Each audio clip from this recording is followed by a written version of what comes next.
There is a version of the British royal family that exists in Christmas cards, in gold-framed portraits, in carefully staged photographs on the steps of Sandringham Church. Everyone smiling. Everyone present. The image of a family held together not just by blood, but by duty, by history, by the weight of a crown that has never, in 1,000 years, fallen quietly. That version is a lie now. Or maybe it always was. Maybe the smiles were always load-bearing walls holding up something that had already cracked underneath. Because what is happening inside the walls of the British palace right now is not a scandal in the ordinary sense. It is not a tabloid story, not a rumor cycle, not another chapter in the long soap opera of royal misbehavior. What is happening right now is a reckoning. A deliberate, cold-eyed, generational reckoning, and the man driving it is not the king. It is his son. Prince William, the future King of England, has spent years watching his family bend around one uncomfortable truth. He has watched the excuses pile up, the half-measures accumulate, the quiet protections extended to people who, in his view, have forfeited any right to them. He has watched his father Charles offer grace where William believes none was earned. He has watched the institution he will one day lead absorb damage it did not have to absorb. And he has decided, very clearly and very deliberately, that when the crown passes to him, none of that will continue. What follows is the true story of how Prince William drew a line inside the most famous family on earth, who he drew it against, what it cost, and why the people closest to the throne were the ones who never saw it coming. To understand what Prince William is doing right now, you have to understand what he has been watching for the past 15 years. Because none of this happened overnight. None of it was impulsive. William is not that kind of man. He is methodical, he is patient, and he has been forming this position for a very long time, longer, perhaps, than the royal family or the wider public fully understood. The York family, Prince Andrew, his ex-wife Sarah Ferguson, and their two daughters, Princess Beatrice and Princess Eugenie, have occupied a complicated space inside the British monarchy for decades. On paper, they were core members of the royal family.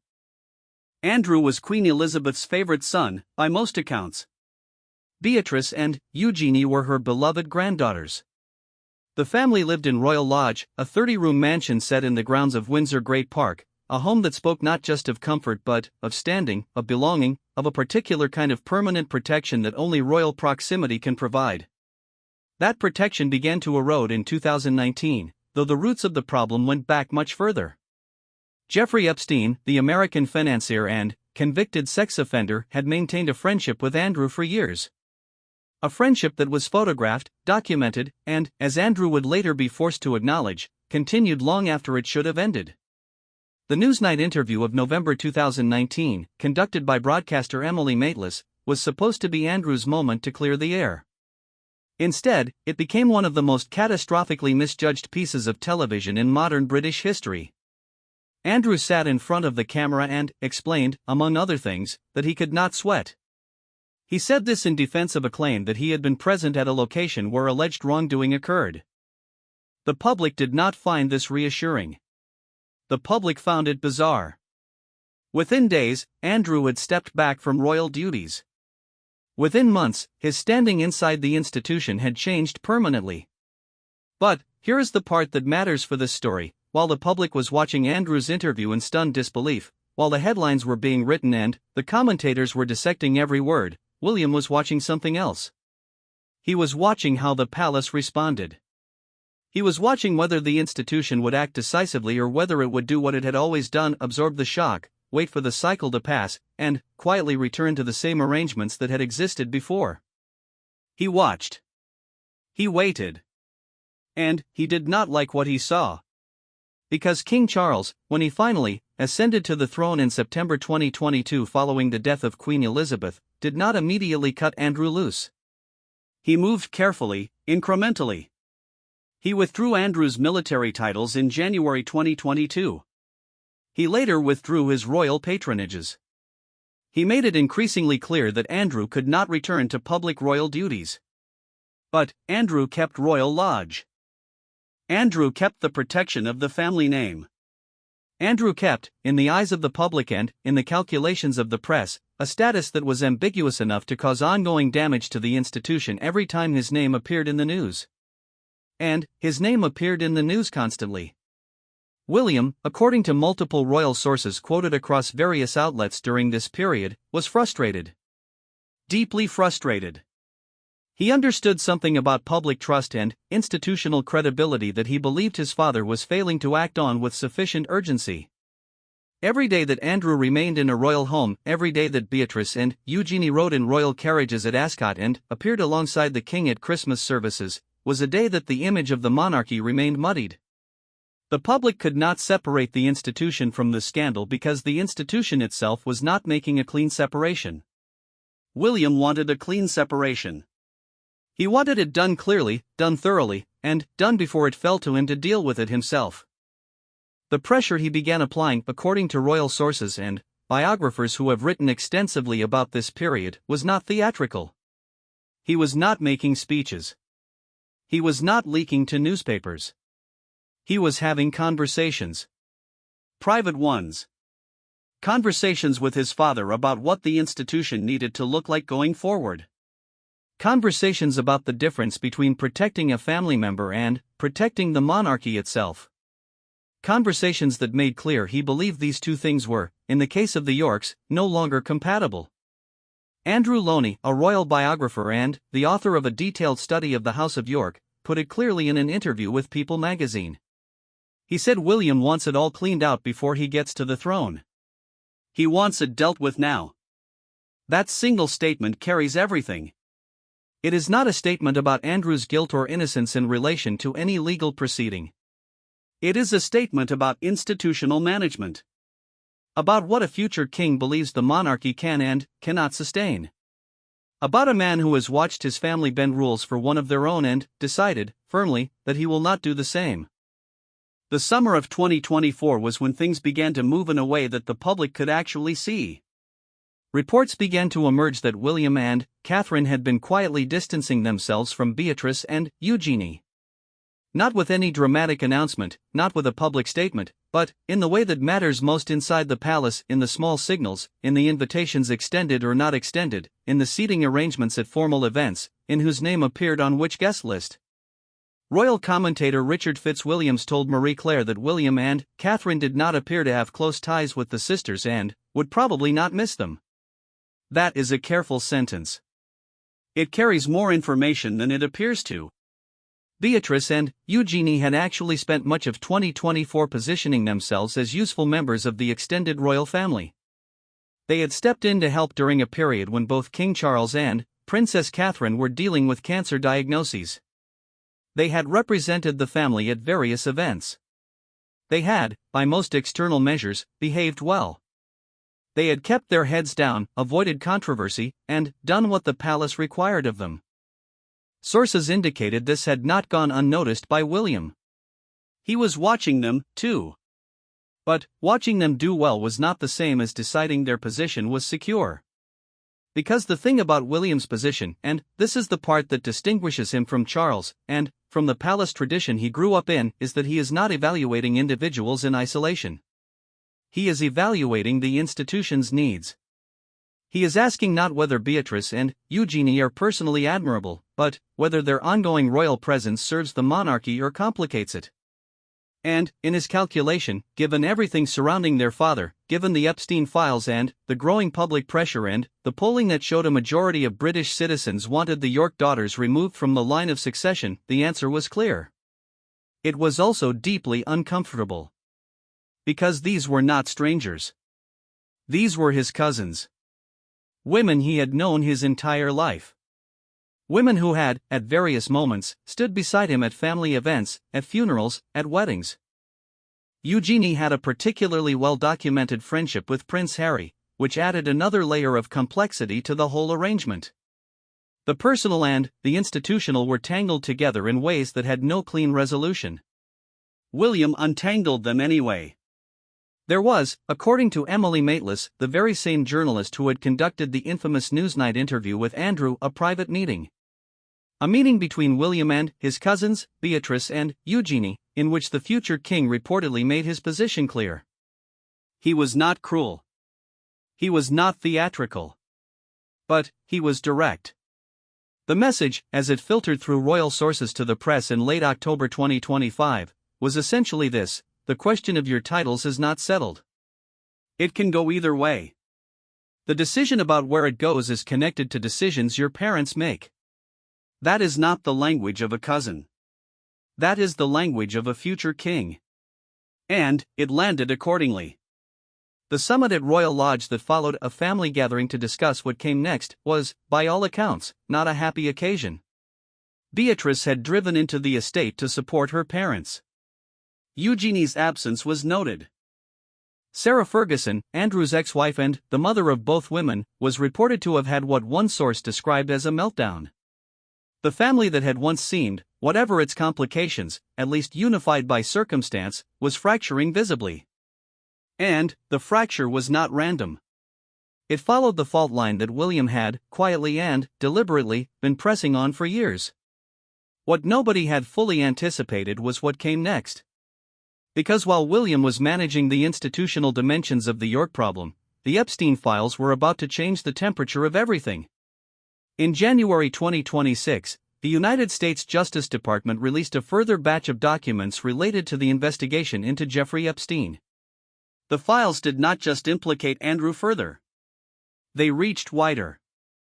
Emails in the release appeared to show that Sarah Ferguson had taken her adult daughters Beatrice and Eugenie to visit Epstein in Miami less than a week after his release from prison in July 2009. The flights, according to documents, had been paid for by Epstein. Ferguson had, in subsequent emails, described him as the brother she had always wished for. She had continued to rely on him for money and advice even after his conviction. She had discussed her projects with him. She had asked him to upgrade flights. The files did not describe wrongdoing by Beatrice or Eugenie. But they placed both women in a proximity to Epstein that, in the ferocious context of early 2026, was impossible to simply set aside. The public conversation about the York family was no longer about whether Andrew's behavior was defensible. It was about how deep the connections went. It was about the address book of a dead sex offender and who, exactly, appeared in it.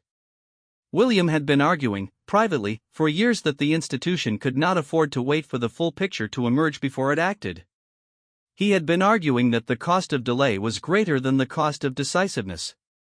The January 2026 files arrived like a piece of evidence submitted in his support. The question now was what Charles would do. And, more pressingly, what William would do if Charles did not do enough. The answer to both of those questions would arrive faster than almost anyone expected. And it would arrive on a birthday. The morning of February 19, 2026 began like most winter mornings in Norfolk, grey and cold and unremarkable. By 8 o'clock it was none of those things. 6 unmarked police vehicles moved through the gates of Wood Farm, a residence on King Charles's Sandringham estate. The man who lived there, who had moved in just weeks earlier after being evicted from Royal Lodge, was 66 years old that day. It was his birthday. The police did not appear to be there to celebrate.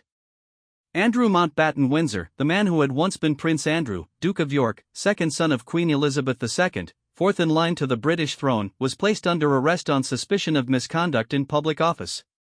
He was driven to Aylsham Police Station in Norfolk, where he would spend the next 11 hours answering, or declining to answer, questions from investigators. He was photographed leaving the station that evening, slouched in the back seat of a chauffeur-driven car, a man who had once commanded rooms now trying to make himself small in one. The charge under investigation was specific. It related to emails from the U.S. Justice Department's latest release of Epstein files, which appeared to show Andrew, during his time as UK trade envoy, a role that gave him access to sensitive government information, forwarding Epstein a report from his special advisor about an official visit to Southeast Asia. Sharing confidential government trade information with a convicted sex offender. That was what the police were investigating. Not the Virginia Giuffre allegations, which were a separate matter still under separate assessment. This was a different thing entirely. This was a potential crime committed in an official capacity, using official access, for reasons that investigators were now trying to understand. Thames Valley Police confirmed the arrest in careful, standard language. A man in his 60s from Norfolk. Suspected of misconduct in public office. released under investigation. Britain already knew who the man was. The country reacted with something that did not quite feel like shock, because some part of Britain had been waiting for this moment for a long time, waiting with the particular exhaustion of people who have watched an institution protect one of its own past the point where protection was warranted. There was a grim satisfaction in some quarters. There was grief in others. There was, from the family of Virginia Roberts Giuffre, who had repeatedly claimed she was trafficked to Andrew when she was underage, and who had died by suicide in 2025 before she could see this day, a statement that said their broken hearts had been lifted. Their sister, they said, had done this for survivors everywhere. Inside Buckingham Palace, King Charles issued a statement. It was signed Charles R., the King's own hand, not a palace spokesperson. He said the law must take its course. He said what followed would be the full, fair, and proper process by which allegations are investigated in the appropriate manner. He said he had learned of his brother's arrest with the deepest concern. And then, he said something that, read carefully, said everything about where the royal family now stood. He stated clearly that he was ready to cooperate fully. No protection. No buffer. No quiet arrangement to shield a brother from the consequences of what he had done or was alleged to have done. The law must take its course. Kensington Palace released its own brief statement within hours. William and Catherine fully supported the King's position. No embellishment. No separate statement. No distance from Charles's decision. Full support. That alignment was not accidental. It was the visible result of conversations that had been happening for years, conversations in which William had made clear that the monarchy's willingness to shield Andrew was the single greatest reputational threat the institution faced. He had argued it privately. He had pressed it. And, now, on the day of his uncle's arrest, the palace spoke with one voice. Prime Minister Keir Starmer appeared on BBC News that morning and said, with the particular careful precision of a man who was once a lawyer, that nobody is above the law. He said it applies in this case as it would in any other. He would not stand in the way of a parliamentary debate on the matter. The government was not intervening. The government was, if anything, signaling that it was content to let the legal process run without any political pressure to contain it. Andrew had moved out of Royal Lodge just weeks earlier, finally, forced from the 30-room Windsor mansion that had been his home for decades. The eviction itself had been a months-long drama inside the palace. Charles had ultimately demanded it. William, by most accounts, had been pushing for it long before Charles was ready to act. The Royal Lodge situation had become, in miniature, a symbol of exactly the dynamic William had been fighting against: a disgraced member of the family, stripped of his titles, stepped back from public duties, and, yet still occupying a significant royal property at public expense, the physical presence in an official residence functioning as a kind of proxy legitimacy, a way of remaining inside the circle even after being removed from it. Now the lodge was empty. Now the police were searching it. Unmarked vans entered the grounds of Royal Lodge on the morning of the arrest and continued searching for days afterward.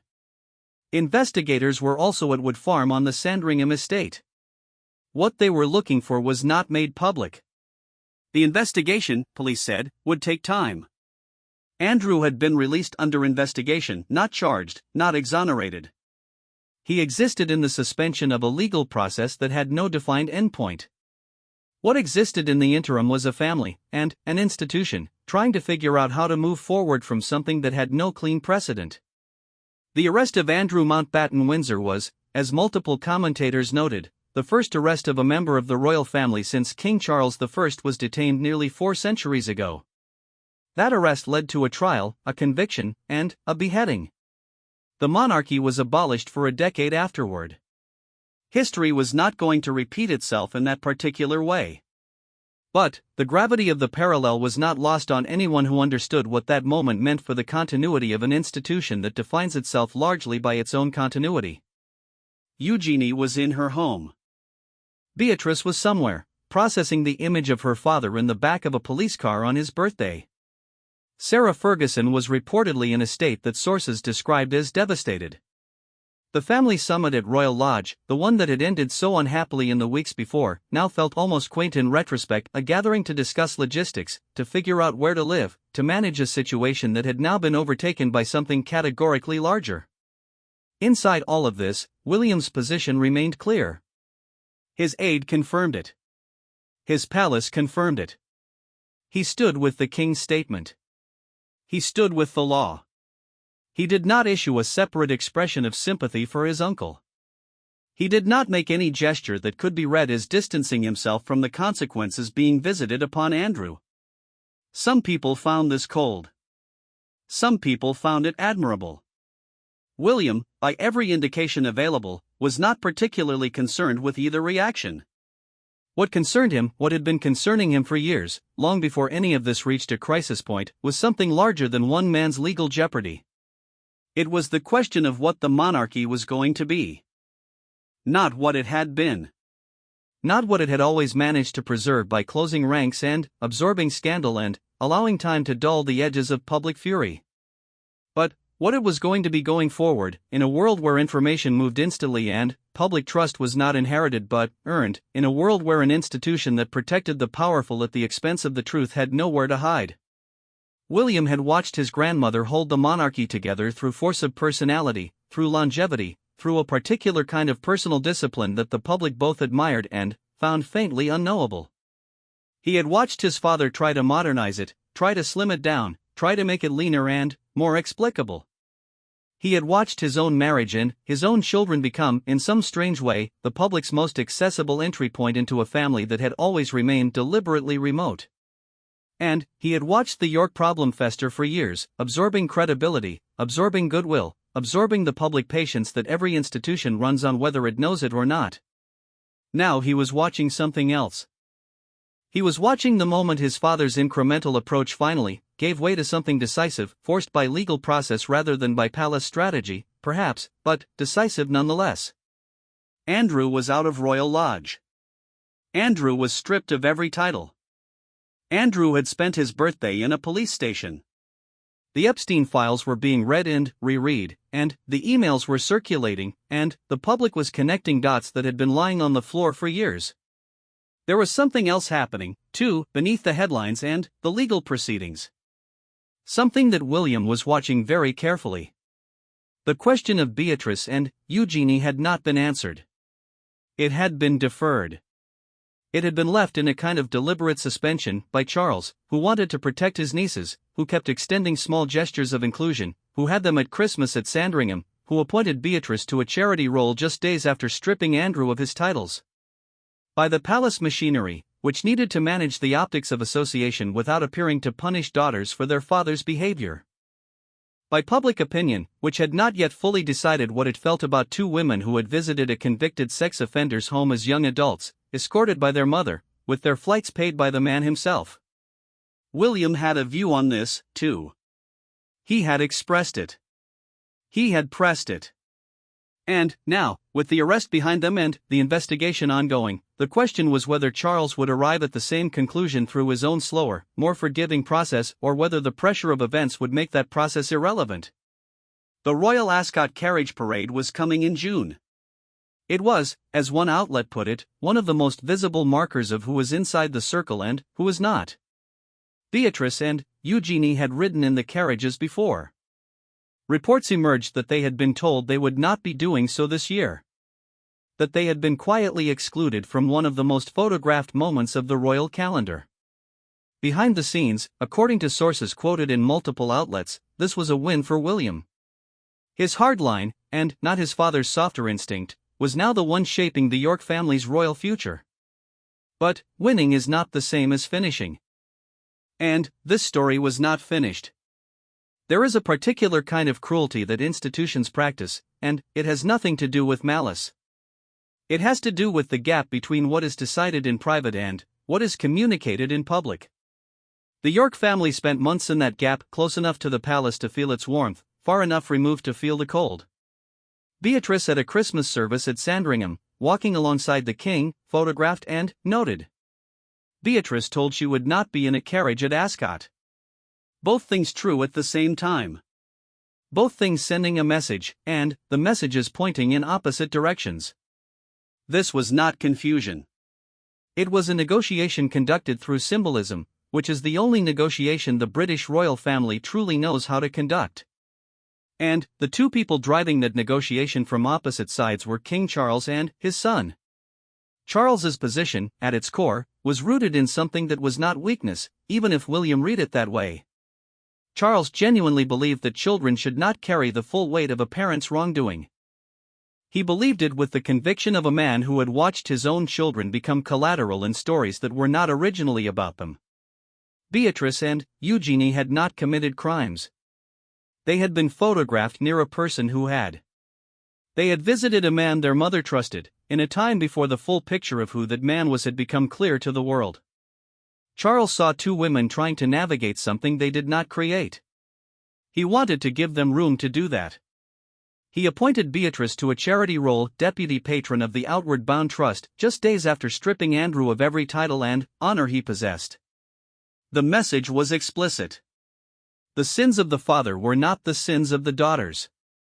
The institution was not punishing them for Andrew's choices.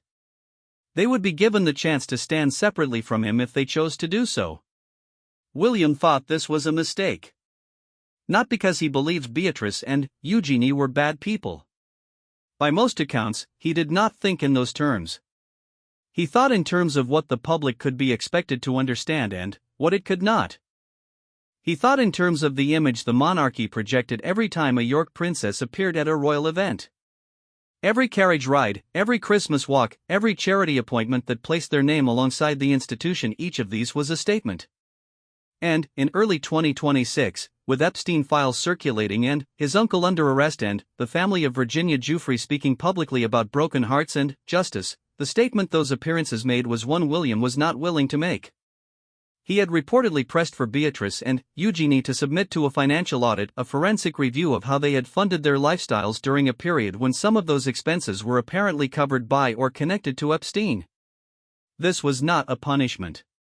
It was, in theory, a mechanism for clearing them. An independent accounting that would allow the palace to say, with confidence, that the financial relationships between the York sisters and Epstein had been examined, found clean, and closed. It was an offer that, if accepted, might have protected them.